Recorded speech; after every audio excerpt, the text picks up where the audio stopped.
Welcome to this special edition of the Blueprint Explosive Exclusive. I am Madhav Das Gopalakrishna, and viewers, stay braced for two big breaking news that we are going to be bringing you. There are two exclusives which really show the intent as far as Pakistan is concerned. Viewers, you'd think that Pakistan has learnt its lesson after the hammer blow that was given from India during Operation Sidnoor. India had struck major terror hubs, including key assets of Lashkar-e-Taiba and Jaish-e-Mohammed. One would assume that this would have taught Pakistan a lesson that they will never forget. But it appears Pakistan is, and maybe unsurprisingly, back to their familiar tactics. On the show, we put the focus on how Islamabad is back to its devious and sinister tactic to target our motherland. This is a Times Now mega exclusive, where Times Now has learned that Pakistan has begun to rebuild their terror hubs less than 2 months after Operation Sidnoor. Top sources are telling Times Now that these camps are being run by Lashkar-e-Taiba and the Jaish-e-Mohammed and are being supported by the ISI, who are providing them support for training, arms and pushing terrorists across the LOC. Let's first tell you what exactly are these sites. And viewers, I want to show you, in fact, on the map, what exactly is the map that we're talking about. Srinjoy Chaudhary, who's breaking this big story, is also with us. If you can quickly pull up that map across on the screen and in fact show it to our viewers what exactly we're talking about in terms of what has transpired in POK and why this is such a huge development. These are the locations that Srinjoy is telling us and getting for us. There is Manshera, there's Batrasi, there's Balashot, where incidentally we had seen the airstrikes earlier, there's Oghi, and there's Garhi Habibullah. This is in the region of Khyber Pakhtunkhwa, where these camps have in fact come up. But let's also tell you what has happened in POK. We have Muzaffarabad, we have Kotli, and we have Sehnsa. This is of course in POK, where of course once again we are seeing these locations, terror camps coming up once again. Let me quickly bring in Srinjoy on this. Srinjoy, this is very significant because it appears that Pakistan is up to its old dirty tricks, once again trying to push terror across the border into India. And whether it's Khyber Pakhtunkhwa or POK, the fact is that, Srinjoy, once again we are seeing these kinds of terror camps being built once again in Pakistan. Absolutely right, Madhav. The point here is that in some senses these people are incorrigible, and all these names will be familiar to anyone who follows this. Muzaffarabad, the world knows that there are terror training camps there. You look at Kotli, again familiar name, you know that there are terror training camps there, not to speak of one or two others. So the point is, yes, after that bloody nose on the 7th of May, you still have camps, and these are 8 or 9 camps that Times Now has clear information about. The fact that regardless of what happens, these camps are there to stay. And here is the establishment in Pakistan, recruiting terrorists, arming them, training them, and pushing them across the border. So the whole point is, it remains, as it always was, to a very, very large extent, a fact that these terror camps are not going to go away. If after what happened with Sindoor, you still have these camps, it's a clear example. And one other thing, Madhav, the fact that at one time, after what happened in Pahalgam, some camps were cleared. It appeared that at least the launch pads had very few people. Maybe they had moved to India, or maybe they'd run off, expecting an attack. But now, here are the places. Absolutely. So just stay with us. We have to analyze this on the map, and I'm going to request our guests here in the studio with us, Colonel Shailendra Singh, as well as Air Vice Marshal PK Srivastava. If you can just come a step back and just show this to our viewers, because you know we need to see this entire map and this entire region in perspective. Let me bring you in, Air Vice Marshal PK Srivastava. These are the areas where terror hubs were hit by India. And if you look at it, it's the same region in POK once again, where these terror hubs are once again coming in. So the significance is this, that where India has targeted terror hubs earlier in Operation Sidnoor, once again Pakistan is trying to rebuild its terror infrastructure. It has shown the world in that sense that it is completely incorrigible, to use Srinjoy's words. Absolutely incorrigible, and that's why we never put stop to Op Sindoor. Madhav, you know that we have said it's paused. And we already know that have hit 9 out of 21 camps which are on our map and which are being tracked by us. We are fully aware that this will happen. And how this happens? Because they want to win over the asymmetry, the conventional strength asymmetry of our forces. They want to prick it or pinch it through these kinds of terrorist camps. And these terrorist camps, as you rightly have brought out, and we must thank Srinjo to bring this point home so very early in the our security architecture, because we are looking at them, and that's why we are going to the sky for 24/7 surveillance with 52 satellites, which are now we have planned to go by 2029, and where 31 are being from the private sector and 21 are being from the ISRO. Right. So we need to be very watchful. That is our promise number one to our country, to our security architecture, to our preparedness, and to our Indian Air Force and all air defense kind of networks and Indian Army. Okay, if I can request my colleagues to just bring up second point, I want to say why he's got this kind of strength. Because he was given loan from IMF. And 14 crores was given to Jaish-e-Mohammed. The first distribution which took place from that begged money went to Jaish-e-Mohammed. And then Munir had the advantage or privilege of having lunch with the President of the United States of America. So this kind of, and what he said Munir is a man of balance and stability.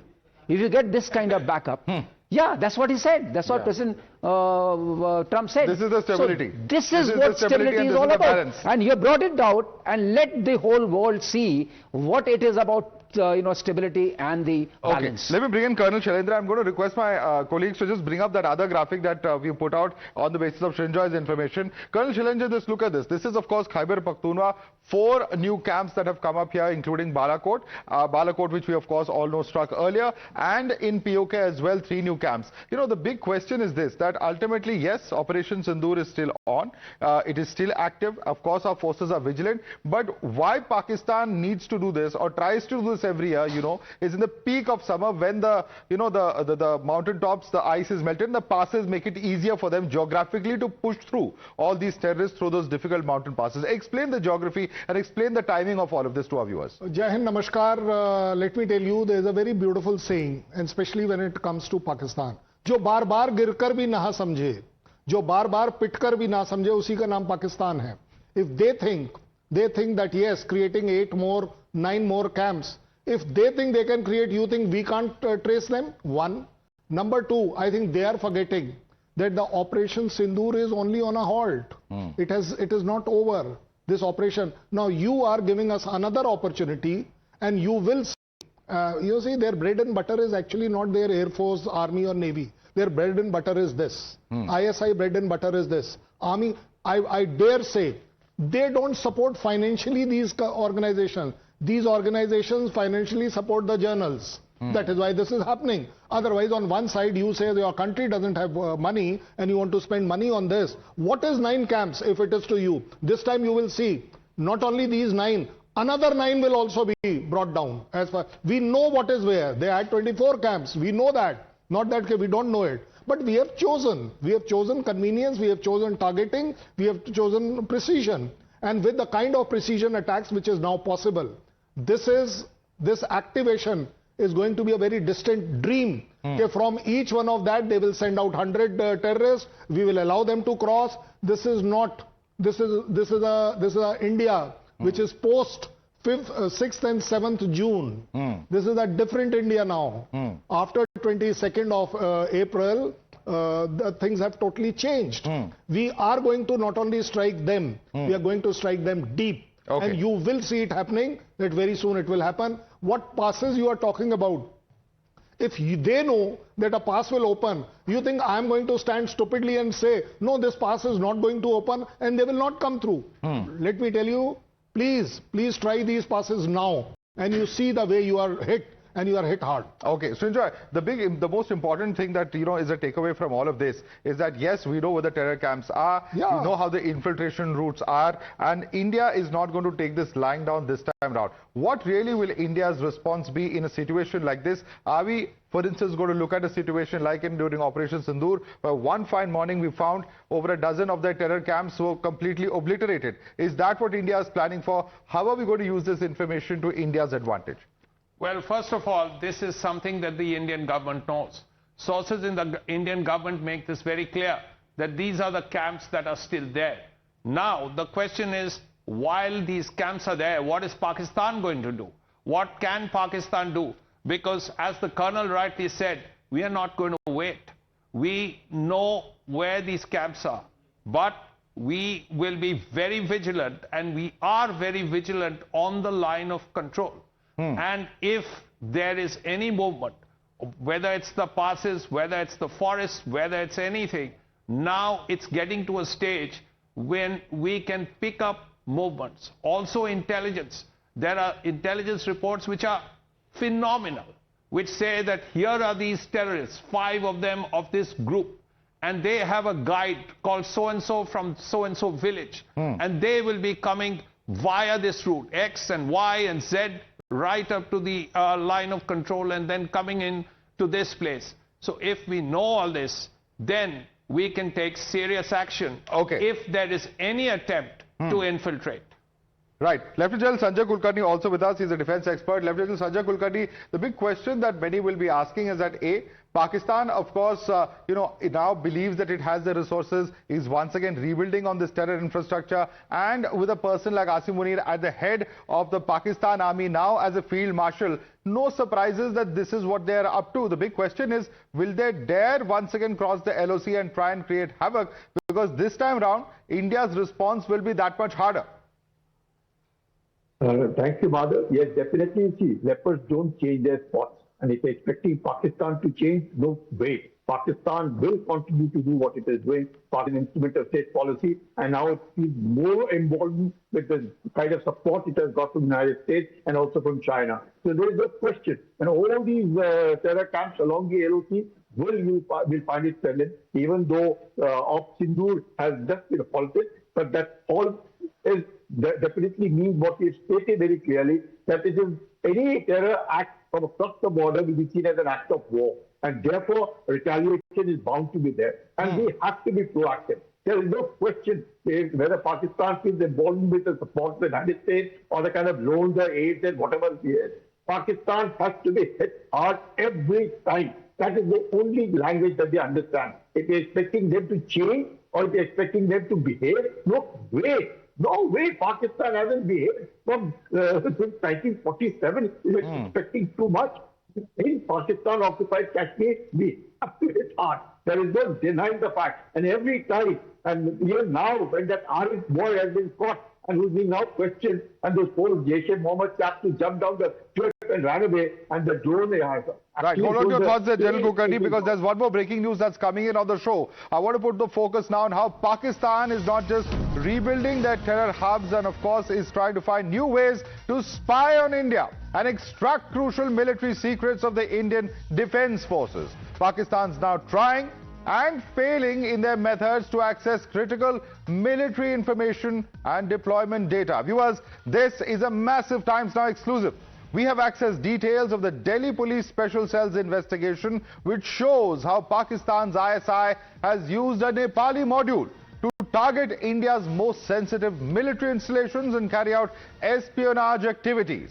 In February 2025, security agencies apprehended a Nepali national, Ansarul Mia Ansari, who's been working for the ISI since 2008. Ansari was caught carrying highly classified Indian Army documents, deployment plans and even training manuals, all meant to be handed over to Pakistani handlers, and this was in fact all through Nepal. Let's quickly tell you more in terms of the details that are coming in from the official documents here, that his objective was to gather crucial military intelligence We also know that there was use of foreign nationals to avoid detection in this particular case. There's also the fact that crucial Indian Army documents were attempted to be recovered by this particular individual. This is what he was caught with. And of course, there was an elaborate trap that was laid. Deployment plans, training manuals were attempted to be accessed, but this was successfully foiled. He took orders of a Pakistan handler named Yasir. This is the information coming in. Received instructions via WhatsApp as well as calls. Also is the information coming in. Assisted by an Indian aide, Akhlaq Azam, is the information coming in as well from the eastern part of the country, is what we are told. Let me quickly bring in Priyank, in fact, who's also with us. Priyank, this is very, very significant because here's an individual. He is, of course, from Nepal, and in that sense, we know how Nepal has been attempted to be misused by Pakistan in the past for their nefarious and terror activities. In this case, the entire plot has unraveled, and this individual is behind bars right now. What is exactly the information that you are gleaning through these documents? Priyank. See, Madhav, the Pakistani ISI is not using the western side of the border, and they have been, luring all those individuals who are from the western part of India. But their attempt is also to target our neighboring country, which is Nepal, and minority people who have been staying there. In this particular case study, what we have managed to access the document which has been produced before the court, that there was a man named Ansarul when he visited, Middle Eastern country. He was introduced to several individuals who were from Pakistan, and they finally convinced him for giving money so that his job was to come to India and take those documents which could not have been sent back to the Pakistani ISI through any kind of electronic means, because there have been very strict surveillance which is there on social media platforms by the Indian agencies like I4C. Now what has happened, that this individual, when he came to the national capital, he was also in touch with several individuals from the module which is based in Jharkhand, and the module which was operating from the Middle Eastern country, and through which he was caught red-handed with several documents like Mahajan airfield document and many classified documents which was there in his possession. Okay. When his cell phone data was analyzed, it was quite clear that the mobile number... Well, a trap was laid and he was successfully nabbed with all those documents. That's the important point as well, Priyank. Let me quickly get in General Kulkarni on this. General Kulkarni, Pakistan once again trying, and this time they are using foreign individuals to avoid detection of their trail as far as espionage is concerned to Pakistan. See, Pakistan will continue to do all that. Pakistan has to be stopped by using all technology, human ink, whatever resource that the state has to be used against Pakistan. Pakistan will use the Nepal corridor. Pakistan will force Pakistan will use Dubai, all kinds, especially because the money gets from China. It is all at the behest of China. And now definitely, I will not say at the behest of the United States, but feel emboldened by the kind of assurances that it gets from the United States. But definitely emboldened by the Chinese government. The Chinese will continue to assist Pakistan. $7.5 billion in debt given by China to Pakistan. All of it is going to, most of it will get used. So Pakistan is not to be spared. We have to be very vigilant. We have to use cyber, air, drones, all technologies available to us to keep a track and keep hitting, hit hard and hit first. Don't be defensive, be proactive. That's the only way Pakistan all can right.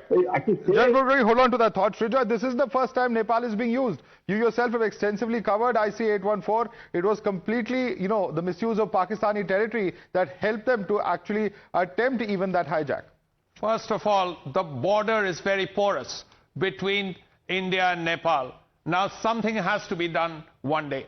Secondly, as 814 showed, they have assets in Nepal. Now, as a result, it was easy to hijack that plane because all that stuff could be was put on the plane with help from people in Nepal. Now, that said, that was history 25 years ago. Even today, with a porous border, with people there, it is easier for the ISI to go. As was rightly said, the western border is much more difficult. Nepal is porous. People, not that many people are vigilant because they don't expect people to come in from that side. So where it is unexpected, you have people coming in. And this, Madhav, is a clear example of how Nepal was used in this case to put people inside India and do serious harm. Right. Let me bring in Colonel Shailendra as well. Colonel Shailendra, not the first time Nepal has been used. How does India safeguard against this kind of misuse, particularly when foreign nationals are involved? You see, whenever it comes down to our neighbor countries, and Nepal being special one because we have always dealt with it very specially, what needs to be done? Come out with a political government which is stable there. Because of the instability, they are sold off. They are looking at China for money. They are looking for money anywhere and everywhere. So we need to stabilize that country well. We have to engage them onto the development, so that there is dependence on us, or rather I will put, without saying it, the interdependence and development should be the top priority there. And then comes the third part, and that is the carrot and stick. The stick is now that any such situation happening, we must be able to hold the Nepalese government and the Nepalese army and the security forces there, that no, how could you not share this intelligence? We can share with them. And let me tell you, this is only the start. You will see it happening from Myanmar also. You will see it happening in Northeast also. You may tomorrow come across even from, let's say, Bangladesh. You may come across even from Sri Lanka. You need to engage your neighbors well on the development front, and if you are the big brother around, you will have to sacrifice something. Sorry, completely out of time now. Lieutenant General Kulkarni, Colonel Shailendra Singh, Air Vice Marshal PK Srivastava and Srinjoy. I'd like to thank all of you, including Priyank, for joining us with those exclusive stories and analysis. Clearly, Pakistan is up to no good. This is quite evident from the kind of reports that you've just seen. What will our response be? Of course, the security forces and agencies are ever vigilant, but they need to give an adequate response if Pakistan ever tries any such misadventure again. Slipping into a quick break. More news and updates on the other side.